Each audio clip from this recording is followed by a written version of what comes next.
Baik, bertemu lagi. Assalamualaikum. Semoga anda sihat dan ceria selalu. Pada episod kali ini kita akan melihat kepada cerik elektrik 3.5 cerik elektrik. Jadi biasanya cerik elektrik ini memang terdapat di dalam setiap rumah. Okey, setiap rumah mesti ada alat cerik elektrik bagi untuk memanaskan air dan memasak air.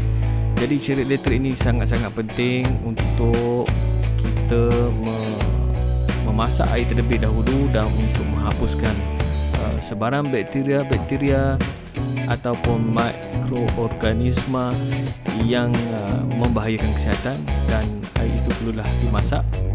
Dan sekarang teknologi semakin canggih.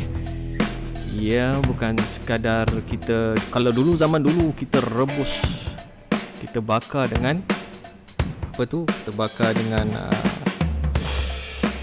kayu. Okey, kita kena tiup kayu api, kita bakar melalui dapur api kayu lah. Sekarang kita ada cerik elektrik tanpa menggunakan gas, tanpa menggunakan arang, tanpa menggunakan kayu, hanya menggunakan pemanas elektrik saja. Alright, kita akan teruskan bagaimana untuk mengesan kerosakan yang terdapat dalam cerik elektrik. Jadi antara jenis kerosakan yang selalu berlaku pada cerik elektrik. Okey, saya besarkan sedikit kat sini. Okey, cerik elektrik ni dia simptom utama dia tidak berfungsi atau tidak panas. Kita cuba on plug tapi tidak masak, air tak masak dan tak panas. So kemungkinan punca kerosakan dia tak ada bekalan. Mungkin palam 3 pin rosak, mungkin kabel penghubung dia rosak, ataupun elemen pemanas dia putus. Kalau elemen pemanas putus, kita ganti. Kalau palam 3 pin rosak, kabel penghubung rosak, kita just buka dan tengok keadaan dia. Kalau rosak, kita ganti saja. Kalau termostat dui logam magnetik dia rosak, kita kadang-kadang kita kena bersihkan dulu sesentuh, atau kalau tak berfungsi juga, kita perlu ganti termostat. Okey, lepas tu kita tengok pula keadaan switch 2 kutub pada cerik elektrik. Cerik elektrik ni dia ada switch dia. Kadang dalam switch tersebut jika penggunaan kita telah lama memakai cerik elektrik tersebut, kemungkinan terdapat apa itu dipanggil karbon-karbon yang terkumpul pada switch tersentuh. So apa yang perlu kita buat ialah kita bersihkan satu switch, ataupun jika switch tu tidak dapat digunakan, kita ganti switch yang baru. Okey, itu jika cerik tidak berfungsi atau tidak panas. Kalau cerik, kita cuba on cerik kita, tapi tiba-tiba PLAB atau PLM kita terpelantik, ataupun fuse putus. PLAB, pemutus litar arus baki, ataupun pemutus litar miniatur. Okey, bila kita on je cerik, ini biasa berlaku. Saya pernah menghadapi situasi macam ni banyak kali. Okey, bila kita dah isi air dalam cerik kita, okey, bila dah siap isi air, kita pun nak masaklah dia. Kita pun masukkan plug, kita tekan on. Bila kita tekan on, terus trip ataupun terpelantik pada DB. So ini menunjukkan simptom-simptom kerosakan yang berlaku. Kemungkinan ada bahagian pengalih hidup, dia terpintas dengan body ataupun rangka lah, ataupun dia terpintas dengan bumi. So langkah seterusnya, kalau nak baiki, kita kena bersihkan alat tu.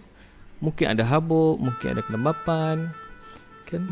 Mungkin ada kotoran, dan pastikan tidak ada bahagian pengalih hidup yang bersentuhan dengan rangka alat tersebut atau bahagian body dia lah. Okay, alright.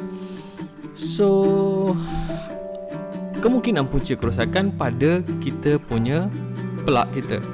Okay, plug 3 pin kita, palam 3 pin, ataupun kita punya kabel.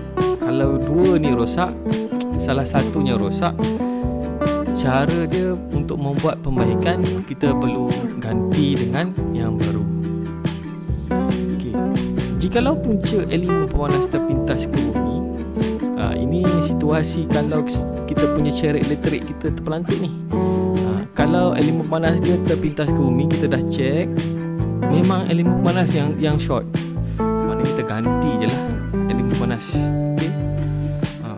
Kalau kadaran PLN fuse tidak sesuai, alright, ini juga banyak saya jumpa kes-kes macam ni, di mana cerik elektrik bila kita on, cerik elektrik dia terus trip, sedangkan cerik tersebut masih baru ataupun masih berfungsi dengan baik. Ini kena tengok pada DB kita, adakah kita punya pemutus determinator kita kadaran dia, arus dia sesuai. Jikalau arus tidak sesuai, pastikan kita ubah kadaran. So solutionnya ialah tengok pada DB, kadaran dia mestilah 16 ampere ke atas ataupun 32 ampere. Mestilah sesuai dengan pemasangan dan peralatan. Tapi antara pengalaman-pengalaman yang telah saya belajar, bila mana cerik elektrik ni dia trip, tu DB tendang, dia trip. Okay? First kali kita kena tengok, kita pasang cerik elektrik tu direct ataupun kita pasang pada extension wire. Okey, ini terdapat banyak perbezaan. Sekiranya kalau direct, dia tidak jadi masalah. Okey, bila kita pakai extension, kita guna cerik elektrik, ini akan mendatangkan pelbagai punca yang lain. Contohnya, extension tersebut tidak dapat menarik arus yang betul untuk kegunaan cerik elektrik sebab dia tarik terlampau banyak arus elektrik. So pada keadaan yang sama, masa guna extension, terdapat peralatan lain yang bersambungan dengan kita punya extension dalam masa penggunaan yang sama. So memang akan trip dan kadang-kadang kita punya extension akan fuse dalam dia akan terbakar sebab dia overload.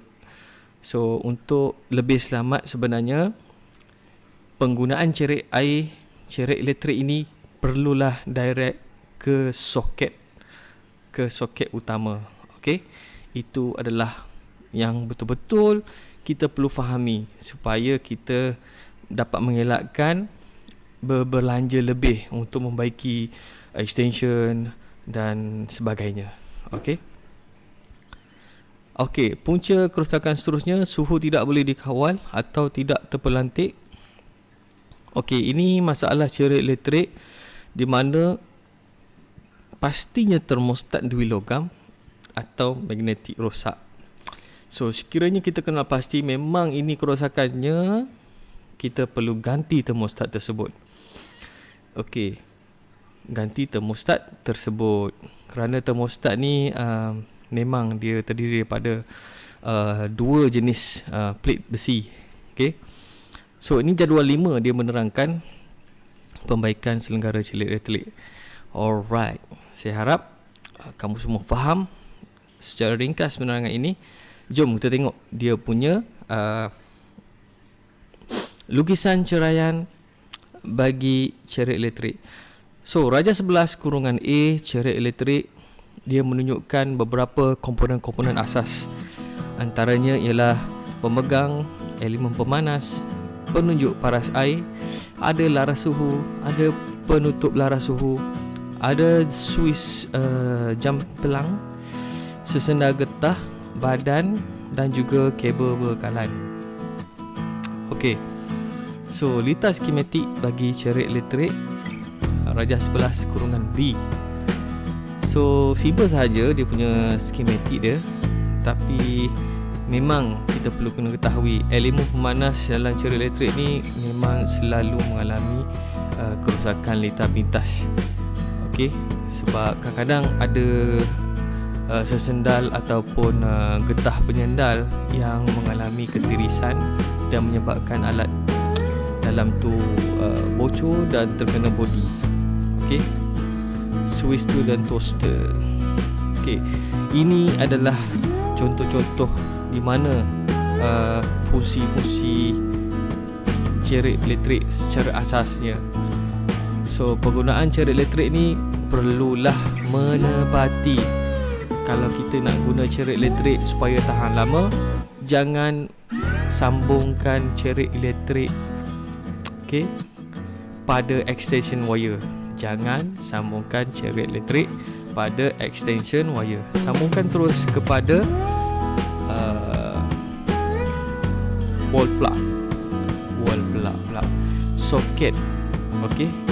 Soket alih keluar yang utama dan tidak berkongsi dengan alatan elektrik yang lain. Alright, sekian dulu daripada saya untuk penerangan kali ini. Kita akan jumpa pada episod akan datang.